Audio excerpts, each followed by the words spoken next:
So what is going on to my YouTube family? I know it's been a minute. So I've been procrastinating on making this video. It's been taking me a while. But a lot has changed since the last time I uploaded a video. So this particular video, I really wanted to talk about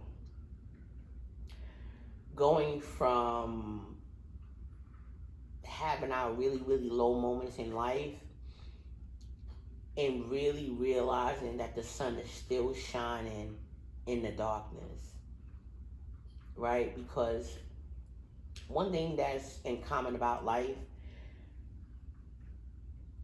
a lot of us are struggling internally, right? We know how to make it look good on the outside because social media has created an illusion, right? That's one of the reasons why I have my videos like this. Not to say that eventually I'm not going to upgrade and create the illusion. However, one of the reasons why I do it like this is because this is the reality, right? Right now, you see where I'm at. I'm in my own place right now. The view that you see in the background is basically my surroundings and where I live at in my current location. So a lot of times I just want to make it look realistic because a lot of things that I'm talking about that will even make people want to even listen to this channel has a lot to do with learning about yourself and how to win over the internal struggle that we really deal with. Now, if you feel like you're one of those individuals where you don't have no internal struggles and you got it all figured out and you rocking and rolling, then, you know, this channel is not going to be useful for you. But if you're a person who has moments where your life is kicking my ass and what can I do to keep going and keep thriving in life and not let those lower moments defeat me to a point where I want to either commit suicide or I'm doing self-destructive behaviors. A lot of things starts to happen when you're not feeling good on the inside. A lot of things go wrong. I don't even care if your money's right. Things still go wrong. So this particular video has a lot to do with really just my journey that I've learned throughout my time frame of being on earth and some of the benefits that comes from these tools on getting better in life and not letting those lower moments defeat you, especially if you're younger, because the woman that I am today, now that I'm in my 40s, if I could have this knowledge and wisdom and I was 20 years old, I will be killing it. You hear me? I will be killing it. You hear me? And I'm not talking about killing it with just my finances. Like, I would really have the ideal life because I would have so much knowledge. I would know how to move. I would have discernment. I would have learned so many different... There's so many things that will be put in order where, you know, you just going to move the chessboard a little differently if you knew what you knew now back in your 20s. But that's for me. That may not be for everybody, right? But for me, I would be killing this game. I would have already manifested pretty much all the things that I'm still being patient for. One of the most valuable lessons you can ever learn in life is how to be patient. And God has forced me to learn how to become patient because the things that I truly desire within my heart, God truly has me waiting for. Now I could rush the process and go based off the convenience because I want it right here and right now, and I could try to force it to happen. But guess what? It's gonna be a whole freaking disaster. It's gonna be a disaster. Then you're gonna have to rebuild yourself and start all over again and get the lesson before you can get the blessing. That's what this is about. Get the lesson before you can get the blessing, boo-boo. And that's the benefit of patience, right? Because the blessing is coming. You really just gotta wait. And one thing about humans, we don't really like to deal with the unknown. So here's a little bit of an update of what's going on in my life. I just went through a point in my life where I was feeling low. I was in a situation with my previous job, and I was released from my position. I was released from my position because there was this premeditative motive to push me to the left. Because one thing that I've learned about when you're really, really, really, really good, and you're good to a point where a man is intimidated by you, because I've worked mostly in emasculated industry, so I've worked mostly around men. Men will try to get rid of you. Men, I'm telling you, they don't like it. And I'm not here to understand why men don't like when a woman is in that same category as him and she's killing it, or she learns how to do it. Like, men will really, really want to push you to the side. But one thing about me, and God has taught me, and one of the reasons why nobody can ever, no human can ever get me to turn against God, is because God has shown me and proven to me time and time again that He's my number one protector. And I don't have to retaliate against nobody, because retaliation is mine. I got you. I'm watching everything that's going on. So you don't have to be shady in return because somebody was shady to you. No, I got this. That's how close me and God is, right? So when I went through that moment, I was devastated. When I got released from that position, when I tell you I was devastated, I was devastated. It had a lot to do with, I put my best effort forward. I wasn't coming from a deceitful place. I was able to produce great results in my position, and then I was dismissed, like threw to the side. Right now, even though I was thrown to the side, I got blessed with a nice piece of unemployment. Like, my unemployment was nice, took care of all the bills, money left over. Unemployment was good. Plus, I had a side hustle, so I didn't have no problems getting unemployment. I thought I was gonna have to fight for unemployment because I got released from my position, but because it was done in a shady type of way, the employer made sure I got my unemployment, so that way they don't have to deal with no lawsuit, no nothing else. It's like, listen, just give her unemployment. We was wrong, so I got that blessing. So this is what I mean by how God look out for the cookout. So now, while I was going through that process, where, like I said, you get into a place in your life where you're low, right? Because nobody wants to lose their job, right? That's number one. And even if you have enough money to pay the bills, at some point, it's going to run out as far as unemployment, and you're going to have to get back into this work game. So now, while I was going through that time frame of being unemployed, I was in a down moment, right? Like, I wasn't feeling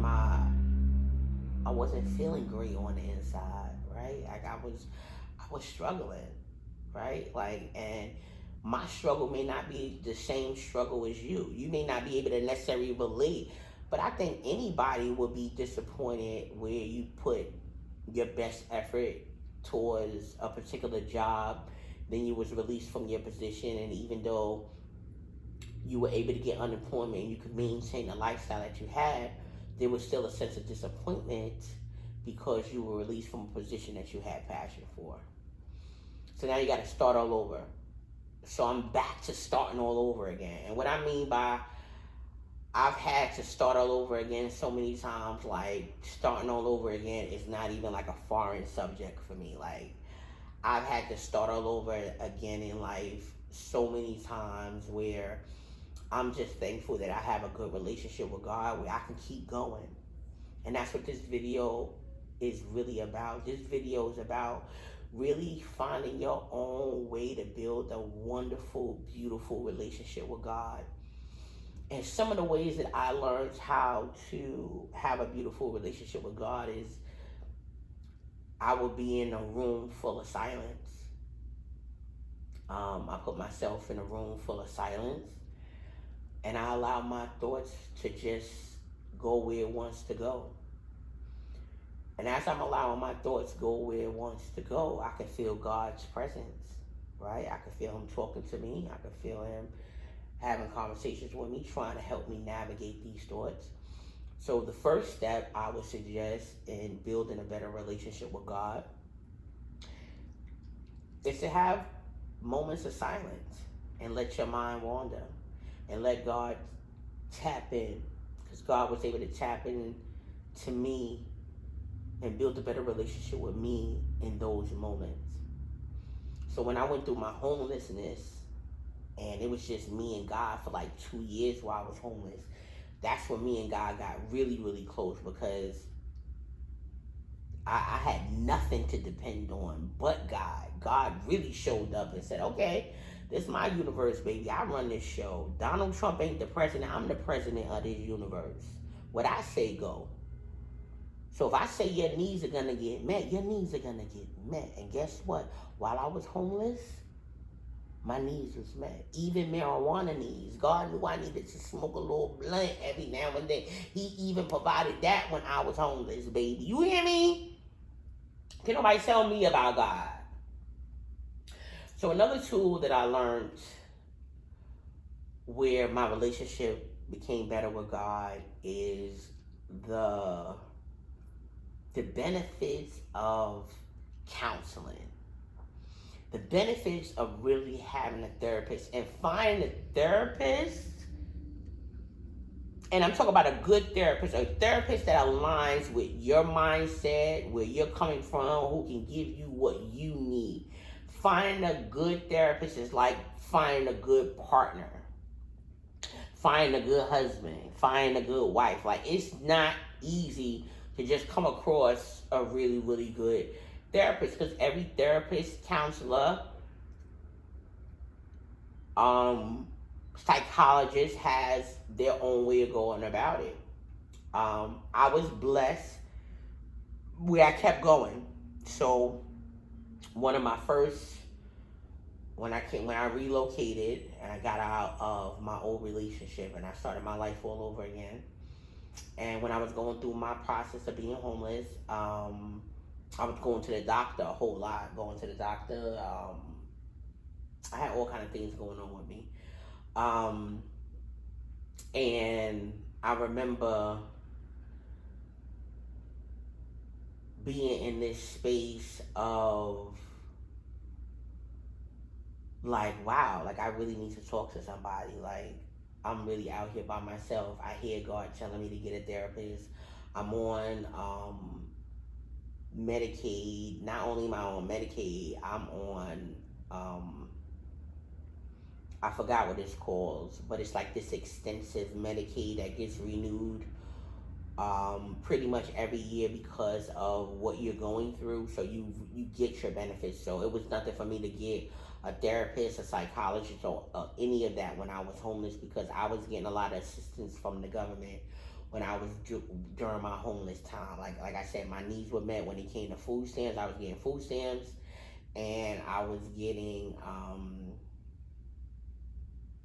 food stamps, and I wasn't getting no cash assistance, but I was getting medical insurance. So those are the two main things that I was receiving from the government that helped me keep going during the time while I was homeless. So God kept telling me, talk to a therapist, talk to somebody. I wanted to find a free way of going about it, and which is talk to a friend. Didn't have no friends to talk to really at the time. So I said, okay, let me go see what's going on with a therapist. So the first therapist I went to go see was a Spanish lady. I'm a Latin woman. And I was telling her about what I was going through. And she wasn't connected to my spirit. Her suggestions was, or her response to me was, she felt sorry for what I was going through. And she wanted to help me. She wanted to help me with some resources so that way I can no longer remain homeless, making suggestions and things like that. When the essence of my problem had a lot to do with how I felt about myself. Not to say that me being homeless wasn't a problem and I needed to resolve that, but a lot of what I was going through had to do with my mindset and how I was thinking about myself and how I felt about myself, because the essence of being homeless is your mind state. Homelessness has everything to do with your mindset. Don't get me wrong, we can go through a homeless moment in life, but there should be no reason why you're forever homeless. You can go through a period because money is tight, but you should never be in your lifetime where you're continuously or for a very extremely long period of time, you just out here being homeless, because it is a mind state.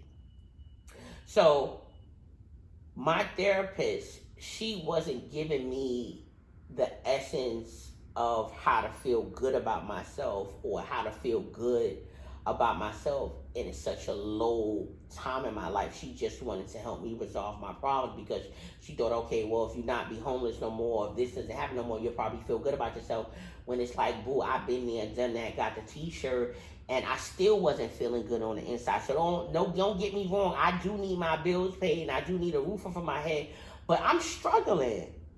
So I need help. I need some tools on how to deal with feeling good about me no matter what's going on. So I didn't get no help from her. So I went from her till they told me I need to see a psychologist now. Like, now you got to see because a psychologist is above a therapist. So now they're suggesting a psychologist, because now I'm having dark moments, right? Really, really dark moments where I'm like, God, what is the whole purpose of this thing called life, right? So now I'm talking to a psychologist. The psychologist now wants to put me on medication. Gives me these antidepressants and give you these different things to just kind of help your mind wander off those dark feelings. That's what the medicine did. But once again, it still wasn't helping me with my internal problems. I was still feeling bad about myself. It wasn't working. So I'm like, what the freak, yo? So I'm saying to God, like, what's going on? Like, you want me to kick it and build with a therapist, but it ain't working. So one thing God will always whisper in your ear when you listen and pay attention, God gonna always tell you to keep going. He gonna always tell you to keep going. Because one thing God never promised you, God never promised no human that you wasn't gonna have challenges. You don't get that promise. Your promise is, boo, I'm going to be here for you no matter what. I'm rocking with you. But you don't get no promise that you ain't going to run into a couple of brick walls. You ain't going to be disappointed. Your feelings ain't going to get hurt. You going to go through all that. Keep going. And one of the things that a lot of us do, and I've done in a couple of categories in my life, is that you start giving up. You give up, like, bunk this. I don't want to be dealing with this. So I've learned the tool to find me a therapist. Once I went through those different experiences and I kept going, I started to realize what I was looking for in a therapist. I knew that I was looking for resolutions to my internal problems. I wanted to know why I was struggling, what my issues was. Like, I really wanted to know the psychology of why I was struggling. Not just these little, like, some medication and just pop my, like, nah, I really want somebody to kick it with me and help me with my internal problems. So I come across this amazing Black woman. And it took me years to find her. This is what I mean by patience. It took me years to find her. I think about, let's see, I first started. So it took me about a good 4 to 5 years to find her. No different than how it's going to take you a nice period of time to find you a good husband, a good wife, or whatever it is that your preference is. It's going to take you some time to find a good one, right? So when I finally found this good one, I told her exactly what I was looking for. When I introduced myself to her, I said to her, hey, listen, I'm looking for a therapist that is not going to subscribe me or prescribe me any type of medication. I don't want no medication to deal with my problems unless medication is required because my problems is that severe. But other than that, I want somebody to really help me with some tools on how to deal with the problems that I'm dealing with in life. I really want the tools. Like, I want something to tap into, so when I'm having my dark moment, bam, you can tap into this, and this is going to help the problem or help ease the pain for a moment. I need tools. So she said, okay. She was excited. We started to talk, and one of the first things she did, because I wanted to talk about the current problems I was having at the time, and the first thing she did after I told her what I needed, the first thing she did, even when I tried to talk about what I was going through currently, she scratched that out immediately. She said, we going back. I want to know, is your mother and your father still living? What's your relationship with your mother? Bring me back. She went back. Baby, when you go back, and you go into the child, when you go back, baby, when I tell you, it starts triggering all kind of stuff, all kind of things be coming up, especially when you get to a place where you're really in tune with yourself, where you can see your shadow self. You're not in a place where you're constantly defending your behavior. Like, you're really able to take a look at yourself. Like, a therapist really can't help you unless you're in a place where you're really able to take a look at yourself. When you're in a space where you can take a look at yourself and be like, you know what, you got a point. I can really see where I'm going wrong with that. That's the only way that you're going to evolve and improve in life. There are so many people who ignore and neglect therapy because therapy requires freaking work, and people don't want to work today. You know what people want to work on? People want to work on superficial BS. People want to work on having a whole bunch of sex. People want to work on having a whole bunch of clothes and materialism. People want to work on traveling the world, seeing a whole bunch of... People want to put a lot of effort. Not to say those are not good things to put effort into, but people put so much effort into those things.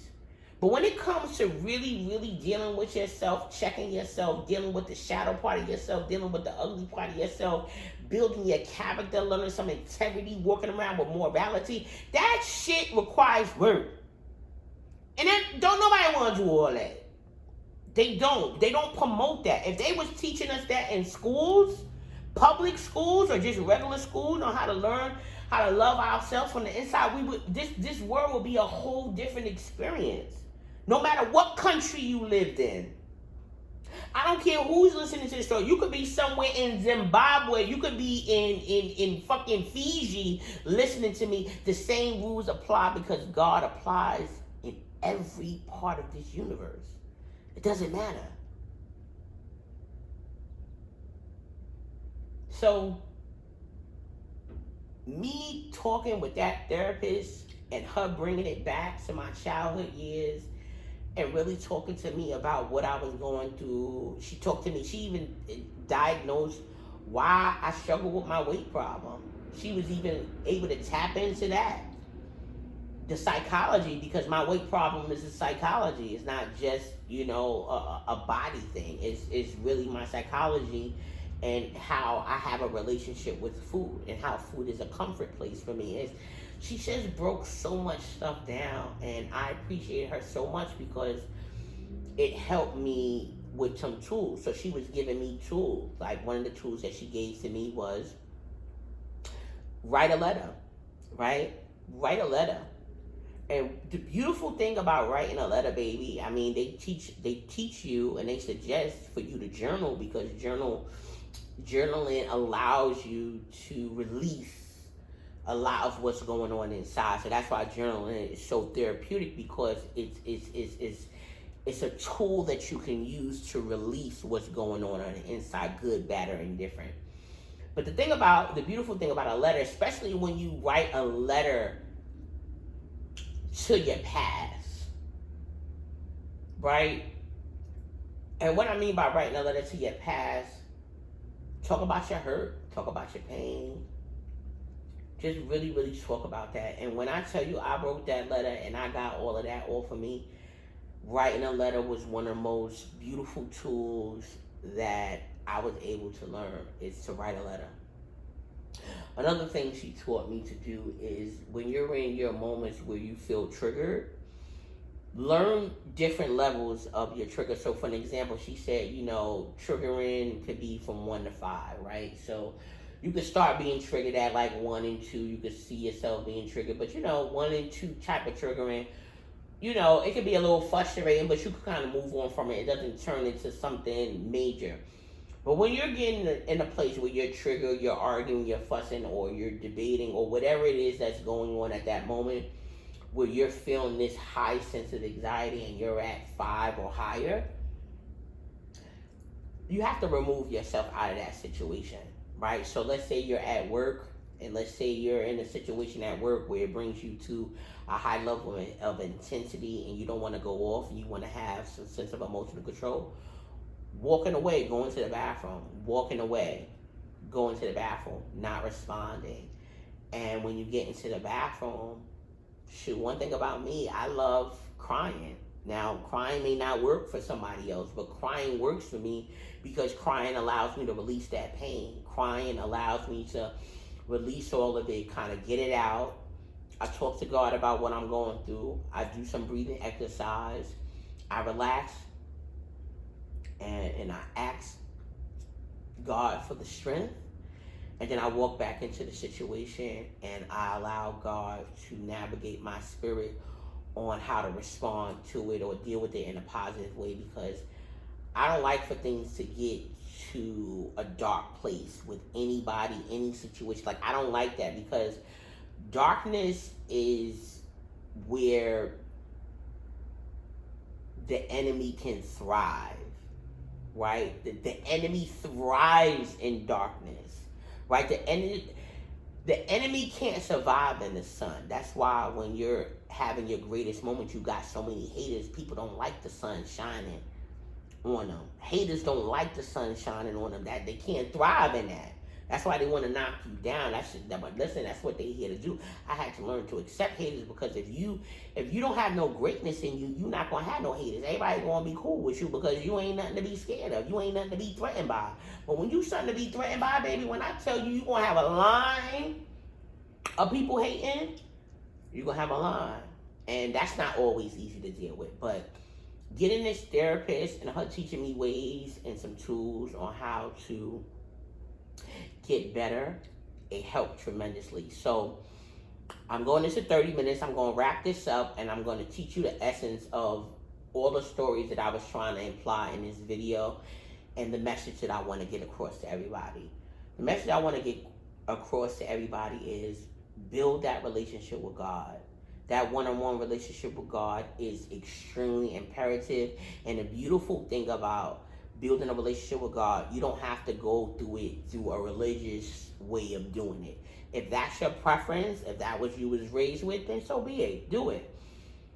But if not, that's fine too, because God is not divided into different religions. God is one entity. Okay, build that relationship with God based on your understanding and your knowledge and your wisdom, and God can relate to you on that level. That's one thing you want to do. Another thing you want to do is you want to write down a lot of your pain. Write down your pain and your disappointments. Write it into a letter. Right? Like we want to release this toxicity that's within us. That's one of the reasons why we walk around with this chip on our shoulder, or we angry at the world, or we got a show, because it's so much pain on the inside that hasn't been released. So when we get angry or get upset, it's like 10,000 things from the past is coming up in this one little small situation because we ain't healed. So write your past a letter. Okay? Another thing that you want to do is you really want to have moments where you're able to catch yourself when you're having a high moment. And when you're having that high moment, what do I mean by high moment? Like you're really, really upset, you're disappointed, you're angry. You want to find a moment or some time where you could just really, really kick it with yourself. Whether you can go in the car and kick it and have just you and God in the car, go in the bathroom, go anywhere. You can go with just you in silence, and you can just really, really just let out your frustration at that particular time. Let it all out. Like I said, I cry. Somebody may not want to cry. You might want to yell, kick, scream, holler, be on your phone. You might want to look at something on your phone that's therapeutic. All of those different things are powerful tools that you can use in order to just keep your sense of sanity. Another thing you want to do is that you want to keep going. I don't care what's going on. I don't care how many brick walls you run into. I don't care how many times it looks like you're not going to succeed. Keep going. Keep going. And what's going to help you keep going, where you don't want to feel like you want to commit suicide or you want to stay in this dark place, is that relationship with God. God is the sun that you need to keep going. Keep going, baby. Don't stop. And I don't care how long it takes for you to get there. You're going to get there, boo. So, I said all of that to say I love my audience, whoever's listening to me. I don't know. I'm not doing this to make no monetary money. I'm not making no money right now, clearly, because I'm not getting a whole bunch of views or for YouTube. But hopefully one day that changes. But overall, I'm really making these videos from a place, from my heart. Not really for all eyes on me, all this attention, but I know I got a lot of wisdom in me, and I know God wants me to share this wisdom to the world, because I know a couple of people will get it, right? So if you happen to be one of those people that get it, thank you for paying attention. Thank you for tapping in. I love you. I appreciate you. I value. And let me tell you, have a good day. Don't let the darkness overwhelm you. Just give it a few minutes. It's dark for a reason. Just know that the sun comes up all the time. So I love you. I appreciate you. And you have a beautiful day. Thank you.